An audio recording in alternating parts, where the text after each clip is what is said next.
it was fitting to use Christies tonight to celebrate Olympia. But as Diana pointed out, since her vote is never for sale, this probably is a good place. In fact, when she leaves Capitol Hill at the end of this term, I think it's fair to say its quotas for integrity, intelligence, and independence are going to suffer. But she is going to walk out with her head held high, as well she should, in a time when bipartisanship is in short supply. She has always been committed to reaching out across the aisle, doing what's right.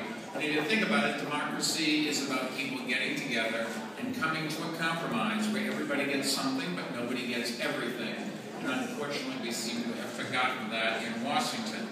Olympia knows that her job in the Senate is the people's business, and we need more people in Washington that have exactly that attitude. In fact, if Congress spent more time following her example and less time in attacks on women's health, it would have a lot more respect, and our nation would be a lot better off.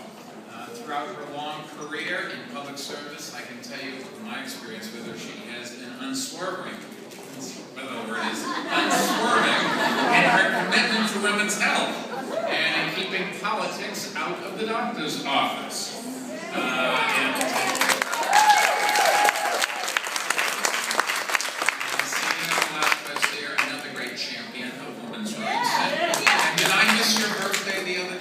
Happy birthday. If I had known earlier, Diana and I would have sent an expensive returnable gift. But it's too late now for the last one and too early for the next one. But keep us, next year. Till next year. I'll get back to you on that. Diana and I really joined the Women's Campaign Fund in believing that her example will inspire more pro-choice women of both political parties to speak out and run for office to uphold the common sense principles that she has always espoused. When she was a state legislator in Maine, she was, I'm told, one of the first candidates to receive support from the WCF. Is that right? Yeah. And tonight is my honor, Diana and my honor, our honor, to present this great organization's Wendy McKenzie Lifetime Achievement Award to Senator Olympia Snowe.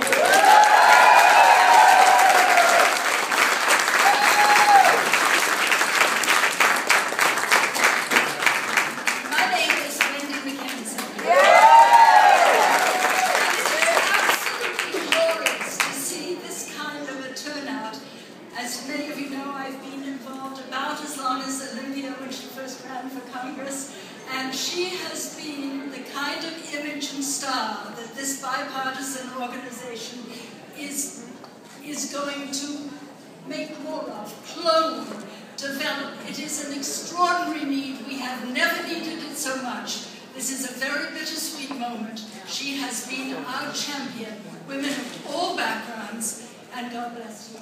And thank you.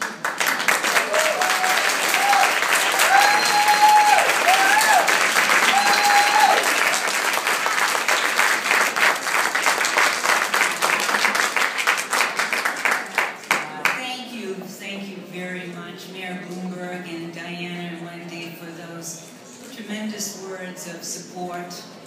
I truly appreciate it. It's a pleasure to be here in the great city of New York. It's been made even greater with the phenomenal leadership of Mayor Bloomberg. I want to thank both the Mayor and Diana for their incalculable contributions and to receive this award, the Wendy McKenzie Lifetime Achievement Award, from two individuals who have made incalculable contributions both in public service but also in supporting so many worthy organizations such as the Women's Campaign Fund. And we thank you for the countless efforts that you make on behalf of so many superlative organizations that can make the difference for the quality of life for so many people here in New York and across the country. So I want to thank you both. I also want to express my profound appreciation to the Women's Campaign Fund and to all of you and your dynamic leader, Sam Bennett. Certainly appreciate this recognition, and of course, Wendy McKenzie. Thank you for your leadership and for epitomizing the power that one person can make in ensuring that women's voices will be heard where they were not there before. And so we thank you for what you have done over the years to make a profound difference in making sure our governing institutions are represented with women's voices. Thank you. Thank you.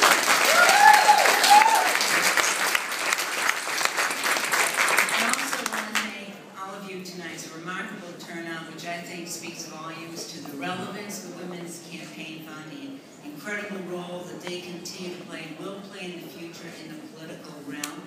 And it's also refreshing to be here in the company of such an array of thoughtful, forward-looking, reasonable-minded people. Not that Washington isn't brimming with such individuals. And you know, I'd like to also introduce my husband, John McKernan. John is a former congressman and a former governor of Maine, and yes, he got it right on all the issues we care about. So I count him as thoughtful, reasonable, and forward-looking.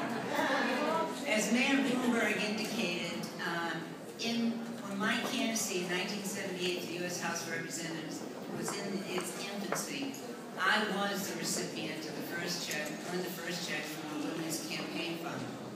And it made a difference in two ways. One, of course, is that I was now tied into a national organization, which, as you know, women running for office don't usually have any kind of a national network. And so I had the benefit of that through additional financial contributions. But secondly, it gave me perceived viability at the outset of my candidacy, which was of the utmost importance. Also, the Women's Campaign Fund, in my tenure in public office, has sort of been on a parallel course for more than 40 years. In fact, the Women's Campaign Fund was created 1 year after I was elected to the Maine State House of Representatives, and I was only 12 at the time.